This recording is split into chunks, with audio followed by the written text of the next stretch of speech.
Open to Exodus chapter 30. Esta mañana abrí el libro de Éxodo, capítulo 33. Éxodo 33. Últimamente hemos dedicado la mayor parte de nuestro tiempo al libro del Éxodo, y hoy es el último sermón de esta serie. Así que vamos a concluir el libro del Éxodo y luego comenzaremos la transición hacia la llegada de nuestro Salvador, la temporada del Adviento. A lo largo de noviembre y diciembre, vamos a repasar varios pasajes proféticos que nos describen la venida de Cristo. Así que ahí es donde nos encontramos, al menos en nuestra cronología de sermones. Pero al llegar a Éxodo 33, quiero que por un momento repasemos la historia que hemos visto en el libro de Éxodo. Comenzamos con Éxodo desde el principio, el capítulo 1, hablando de cómo el pueblo de Dios era esclavizado y oprimido. Estaban en Egipto, y estaban bajo el yugo de esos tiranos faraones. Y en este viaje del tiempo, Moisés huye, ve la zarza ardiente y Dios lo llama para que sea el salvador del pueblo, para que sea quien los libere de su esclavitud y les dé la libertad. Así que regresa, y vemos estas 10 poderosas plagas, 10 plagas que literalmente conmueven y sacuden sus vidas. Hasta el punto de que son expulsados de Egipto, se les anima a marcharse.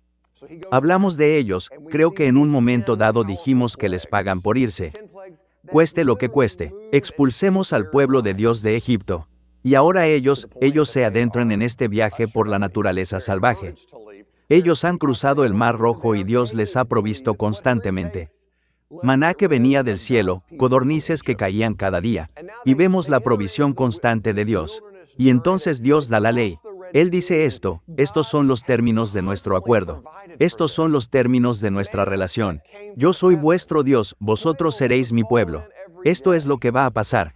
Hablamos de los 10 mandamientos que aparecen en el capítulo 20 del Éxodo, y vemos cómo se da esta ley. A medida que avanzamos, lamentablemente, la gente fracasa, no es así. Hace 2 semanas hablamos del altar dorado, del becerro de oro. Tomaron el oro que habían recibido como bendición de Dios al salir de Egipto, y con él fabricaron este ídolo que iban a adorar. En respuesta a este ídolo, Dios dice, mira, yo ya no puedo ser la persona que viaja contigo. No puedo ser yo quien se interponga entre tú y yo, quien te defienda. Y ten en cuenta que todo este viaje del Éxodo ha sido obra de Dios. ¿Acaso el pueblo israelita causó alguna de las 10 plagas? No, o sea, ¿qué persona puede hacer que el río Nilo se vuelva rojo como la sangre, que se convierta en sangre? ¿Qué persona, quién podría haber causado cualquiera de las catástrofes que asolaron Egipto? Ninguno. ¿Qué persona podría hacer que cayera maná del cielo y que las codornices cayeran en tu puerta todos los días? ¿Qué persona podría hacerlo? La respuesta es que ninguna persona puede, solo Dios. Y así llegamos al capítulo 33. Observamos este cambio, pero es un cambio hermoso porque hasta ahora Dios ha dicho, ya no puedo acompañarte en tu camino. No puedo formar parte de esto. Eres demasiado pecador, estás demasiado equivocado, violas el pacto demasiadas veces, y yo he terminado contigo. Quiero leer el texto y luego quiero que extraigamos información de él desde alguna aplicación. Comencemos. Este es el capítulo 33 del Éxodo, comenzando en el versículo 12. Y no lo tengo en la pantalla. Esta semana me dio mucha pereza, así que tendrás que usar una Biblia. Versículo 12. Moisés le dijo al Señor, tú me has dicho que guíe a este pueblo. Pero no me has dicho a quién enviarás conmigo. Tú has dicho, te conozco por tu nombre y has hallado gracia ante mí. Si estás complacido conmigo, enséñame tus costumbres para que pueda conocerte y seguir gozando de tu favor. Recuerda que esta nación es tu pueblo. Lo que Moisés está haciendo ahora es interceder por el pueblo, pero también intercede por sí mismo porque sabe que Dios lo ha llamado para guiar al pueblo hacia la libertad, para guiarlos a esa tierra prometida. Él no sabe exactamente a dónde va, pero sabe que está siguiendo a Dios. Y está haciendo este es el comentario de Dios, necesitas seguir diciéndomelo. Quiero ser tu hombre, quiero seguirte, quiero dedicarme a ti, pero no sé muy bien cómo. Vaya, ¿acaso no es un comentario que la mayoría de nosotros podríamos hacer? Yo estaré aquí todos los días. En mi vida privada, cada día diré, quiero ser un hombre de Dios. Sé que muchos de ustedes dicen, quiero ser un hombre de Dios, quiero ser una mujer de Dios, quiero ser un hijo de Dios, pero ¿con qué frecuencia nos encontramos diciendo, a veces simplemente no sé a dónde ir? No sé exactamente cómo llegar allí. Quiero estar más cerca, quiero ser más fuerte, quiero ser más fiel, pero Dios mío, no lo sé. Continuando con nuestra lectura, versículo 14. El Señor respondió, mi presencia irá contigo, y yo os daré descanso. Ahora está hablando con Moisés. Le dijeron, si tu presencia, y la de este Moisés, no va con nosotros, no nos hagas salir de aquí. ¿Cómo sabrá alguien que estás complacido conmigo y con tu pueblo, a menos que vengas con nosotros? ¿Qué otra cosa nos distinguirá a mí y a tu pueblo de todos los demás pueblos de la faz de la tierra? Y el Señor le dijo a Moisés, haré lo que me has pedido, porque me complazco en ti. Y te conozco por tu nombre. Quiero que te detengas un momento. Qué poderoso es cuando el Dios del universo dice, te conozco por tu nombre. Crucé miradas con Betty por un instante. Estoy pensando, Betty, ¿a qué es precioso? Cuando la voz de Dios preguntaba, ¿cómo? ¿Cuán poderoso es esto? Cuando la voz de Dios decía, te conozco por tu nombre. No imaginable. Yo empiezo estoy pensando en Moisés en esta posición. Estoy pensando en lo increíble, lo inimaginable que sería que él estuviera suplicando por la gente y diciendo, Dios, no puedes abandonar a tus siervos ahora mismo. Esta es tu gente. Les has prometido cosas, tienes que cumplir tu promesa. Y que la reacción de Dios sea Moisés, te conozco. Esto también se presta a que Dios diga, no sé si esas personas son realmente mi pueblo. No sé cuán fieles me han sido, cuán dedicados me han sido. Moisés, tú eres el que habita conmigo, tú eres el que camina conmigo, tú eres el que me conoce. Tú lo deseas, pero esta gente, quieren que les regalen algo. Él no dijo eso, pero esto es lo que Moisés hace en respuesta. Este es el versículo 18. Moisés dice, muéstrame tu gloria.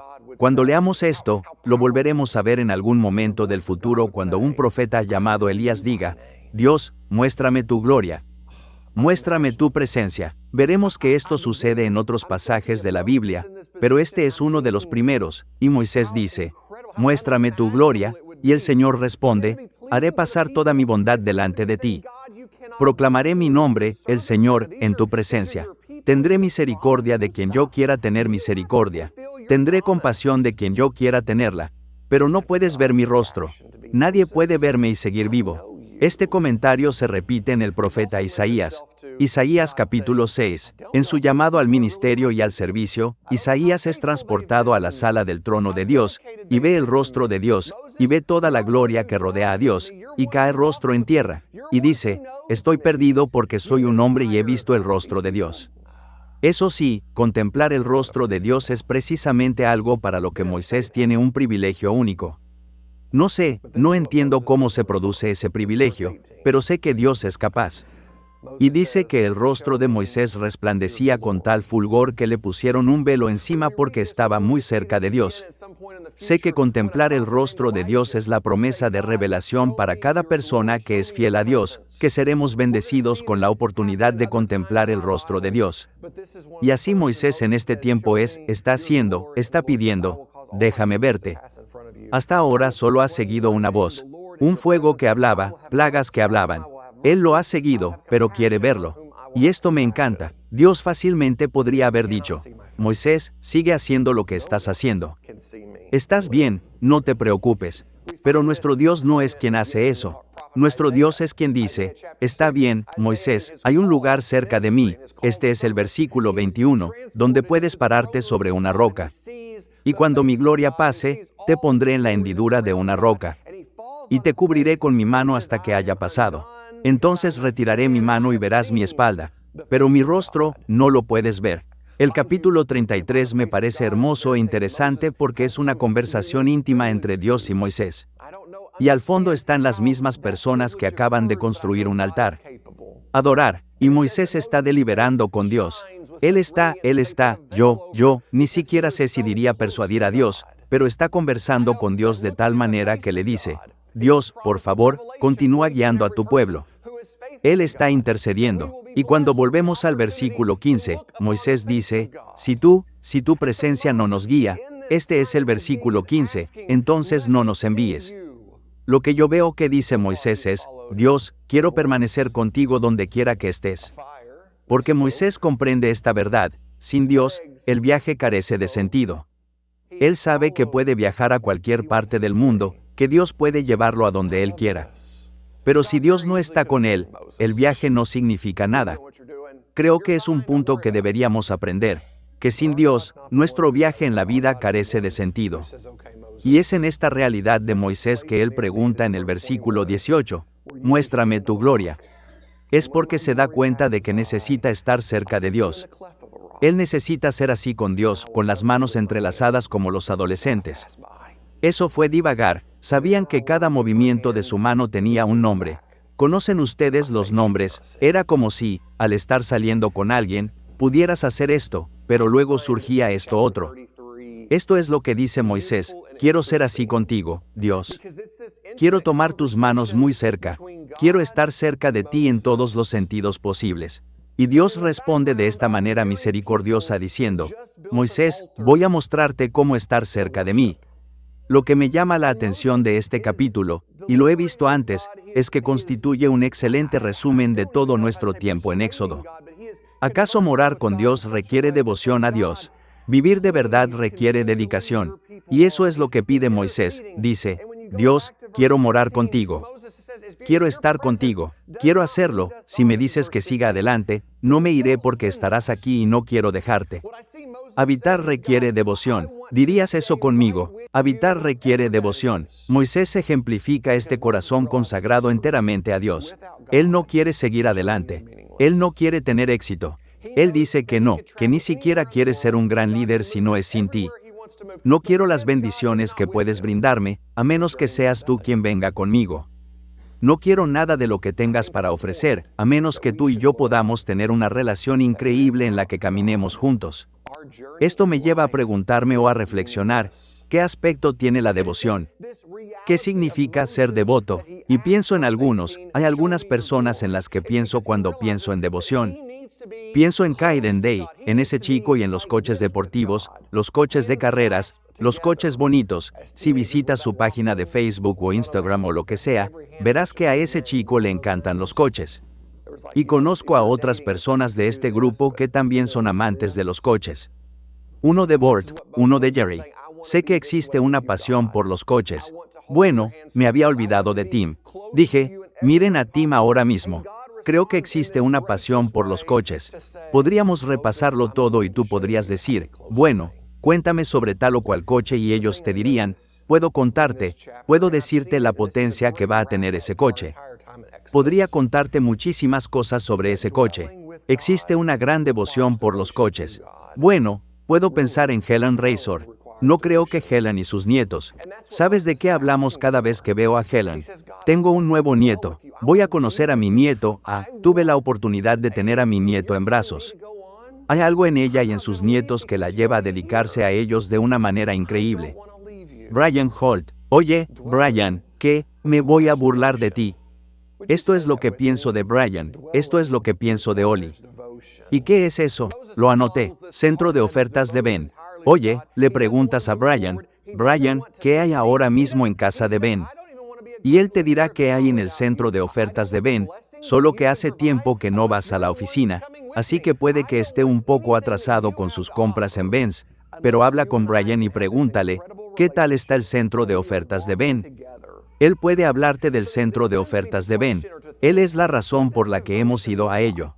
Por cierto, es un sitio estupendo para hacer compras navideñas, y si buscas alguna idea, ¿hay algún aficionado al deporte por aquí? ¿Cuál es tu equipo deportivo favorito? Kentucky, puedes decirme, oh no, he dividido a la iglesia. Me aceptaron en Kentucky y en la Universidad de Louisville. ¿Podrías decirme algunos de los quarterbacks de Kentucky? No sé, Indiana, tenemos a Indiana. Bien, entonces, pensemos en deportes por un momento. Algunos de ustedes están muy centrados en los deportes y podrían decir, bueno, puedo darles las estadísticas. Puedo decirte los promedios, puedo decirte todos los mariscales de campo. Puedo decirte quiénes son los lanzadores. Puedo decirles todo esto porque entendemos la devoción. Sabemos lo que es ser un buen deportista, ser parte de un equipo y recorrer ese camino con él. Hace un momento mencioné a Betty Weldon, y para ser honesta, cada vez que pienso en Betty Weldon, pienso en su Biblia. La veo llevar su Biblia así los martes cuando viene aquí para el estudio bíblico. La veo llevar su Biblia así cuando camina por este edificio de la iglesia. Tengo una buena opinión de Betty, y digo que es una mujer a la que puedo acudir y decirle, Betty, tengo una pregunta. Es algo así como ir a ver a Greg. Puedo ir con Greg y decirle que tengo una pregunta y voy a obtener una respuesta más extensa de la que esperaba. Quería la Wikipedia o el Reader's Digest. Voy a buscar la enciclopedia. Pienso en algunas de esas personas y pienso en esas cosas. Pienso en Mary Collier y sus gallinas. Esa mujer está entregada a esas gallinas. Caramba, ella se encarga de eso cada vez que la llamas. ¿Qué haces, alcalde? Yo no me encargo de mis gallinas. Tengo que dar de comer a mis gallinas. Tengo que cuidarlos, recoger los huevos. Bueno, yo también estoy agradecido por esas gallinas. Para aquellos de ustedes que tienen cónyuges enfermos, o tal vez familiares enfermos. He visto devoción, cuando los cuidas y los amas. Comprendemos lo que significa ser devoto. ¿Verdad que sí? Lo entendemos porque hay cosas así en la vida de cada uno. En la vida de cada uno de nosotros hay personas a las que comprendemos lo que significa serles fieles. Mi pregunta es, ¿compartimos esa misma devoción con nuestro Dios? Porque esa es, en definitiva, la devoción que deberíamos tener, no. Que nuestra devoción, por maravillosa que sea hacia los deportes, por maravillosa que sea hacia los coches, por maravillosa que sea incluso hacia las personas que forman parte de nuestras familias. ¿Acaso nuestra devoción a Dios debe ser mayor que la devoción a cualquier cosa en este mundo? Y ojo, la devoción no es algo pasivo. No es algo que simplemente puedas dejar pasar sin hacer nada, ¿sabes? Yo no lo hago, no he creado devoción por mi esposa simplemente apareciendo en mi vida y diciendo, bueno, tú estás ahí, yo estoy aquí. La devoción requiere esfuerzo, es intencional, es algo que nos metemos en la mente y decimos, voy a tomar una decisión. Estar cerca de esta persona, estar con esta gente. Y así comprendí que hacer una devoción o ser devoto significa que tengo que hacerle un espacio en mi vida. Tengo que tomar la decisión de convivir con esa persona, de dedicarme a ella, de estar lo más cerca posible. Voy a tomarles de la mano así. Voy a entrelazar mis dedos con los suyos y mostrarles el inmenso amor que puedo, porque sin Dios, el viaje no tiene sentido. Hay algunas cosas que te diría que puedes hacer para ser más devoto a Dios y, por cierto, ninguna de ellas es ciencia espacial. No tengo ideas de ciencia espacial porque no tengo una mente de científico espacial. Son muy sencillas, pero son precisamente las cosas que deberíamos hacer para crear una vida de consagración a Dios. Creo que primero hay que reservar un espacio para Dios cada día. Parece una pregunta fácil, pero la voy a formular. No me dé una respuesta. ¿Cuántos de ustedes dedican sinceramente tiempo cada día a Dios? No necesito una respuesta. Tú y el Señor lo sabéis. Pero, ¿cuántos de nosotros dedicamos tiempo cada día a un momento de comunión con Dios? Como ves, la devoción devocional es intencional. No ocurre por accidente. Podrías despertarte por la mañana y coger tu teléfono o podrías coger tu Biblia. Tienes la opción, y si coges tu teléfono, puedes abrir la aplicación de la Biblia o puedes abrir Facebook. Tú decides qué vas a hacer. Le dedicarás ese tiempo a Dios. Porque, como ves, no se trata de encajar a Dios en tu agenda, sino de encajar tu agenda en la de Dios, y ahí es donde perdemos el rumbo. Queremos encontrar, de alguna manera, un pequeño hueco para Dios en nuestras vidas ya de por sí ajetreadas. No es así como debería ser. Moisés comprendió que Dios era el número uno. Dios era la prioridad, y por eso adaptó su horario a Dios. ¿Qué parte de tu día reservas para Dios y solo para Dios? La segunda idea que tendría si quisiera construir una vida más devota sería dejar que Dios interrumpiera mis planes. Tengo planes realmente geniales. ¿Tienes buenos planes? Tengo planes de jubilarme algún día. Tengo planes de ir a Oklahoma. De hecho, iremos a Oklahoma dentro de unas semanas. Tengo planes. Puedo hacer planes todo el día. Soy buena haciendo planes, pero mi devoción a Dios puede significar que tengo que bajar el ritmo y permitir que Dios obre, que lleve a cabo su plan. Quizás su plan no sea el mismo que el mío. Y si eso ocurre, ¿qué plan prevalece? Más te vale ser suyo. Hay una frase antigua que he escuchado durante años. No sé de dónde viene realmente, pero dice, si quieres hacer reír a Dios, ¿qué debes decirle? No lo habéis oído antes. Ahí lo tienes. Yo oí murmullos. Si quieres hacer reír a Dios, cuéntale tus planes, tío, me encanta eso. Porque creo que hay muchas veces en mi vida en las que le he contado a Dios mis planes y Él me ha dicho, Josh, oh, ingenuo hombrecito, tenemos algo más preparado para ti. Algunos proverbios dicen que en sus corazones los humanos trazan su rumbo. Pero el Señor afirma sus pasos. Dios es quien establece el plan. La pregunta es, ¿seguirás su plan? ¿Le permitirás que sea Él quien lo establezca? ¿Estás abierto a las intervenciones de Dios en tu vida? Lo tercero que noté fue que si yo quisiera morar con Dios, si fuera a consagrarme a Dios, si fuera una persona que deseara tener esa relación intensa con Dios, elegiría su presencia por encima de mi desempeño. Y permítanme explicar por qué diría eso. Preferiría su presencia a mi actuación. Como ves, la devoción no consiste en hacer más por Dios. Se trata simplemente de estar más tiempo con Dios. Creo que en algún momento de nuestras vidas, en nuestra vida espiritual, cambiamos nuestra forma de pensar, llegando a la conclusión de que cuantas más actividades religiosas pueda incluir en mi agenda, más relación debo tener con Dios. Si puedo estar tan ocupado con las cosas de Dios relacionadas con las apóstrofes, entonces eso debe significar que soy un creyente fiel y maravilloso de Dios.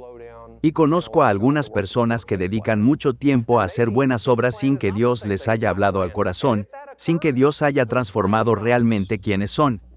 Conozco gente dentro de las iglesias que está haciendo muchas cosas buenas. Pero Dios realmente no ha hablado en sus vidas. Dios no ha cambiado quienes son. No desean estar tan cerca de Dios en su vida espiritual y personal. Y pienso, ¿cómo se forman las relaciones si no pasamos tiempo juntos? Mi relación con cualquiera de vosotros solo se fortalece cuanto más tiempo paso con vosotros. Mi relación no crece porque simplemente llego y digo que voy a hacer todo esto por ti. No, mi relación crece cuando me siento en tu casa o tú te sientas en la mía y tomamos galletas y café juntos o té y hablamos y miramos fotos y tú me enseñas una foto de tu nieto y yo te enseño una foto de mi hijo y hablamos de lo traviesos que son y tú dices, bueno, ya se te quitará esa cara algún día. Nosotros conversamos, hablamos de la vida y compartimos esos momentos íntimos. Así es como construimos relaciones. Así es como aprendemos a convivir, eligiendo la presencia por encima de nuestro desempeño para con la otra persona. Y como ves, es fácil medir nuestra fe por nuestras acciones. Pero Dios mide nuestra fe por nuestra relación con Él, y cuán devotos le somos. Pienso en la historia de María y Marta, en el capítulo 10, versículo 42 de Lucas. ¿Recuerdas la historia? María y Marta, dos hermanas. Por cierto, si Jesús viniera a mi casa, tendría la aspiradora encendida. Haría que los niños jugaran a tirar juguetes por ahí. Me da igual dónde, en algún lugar que no fuera visible.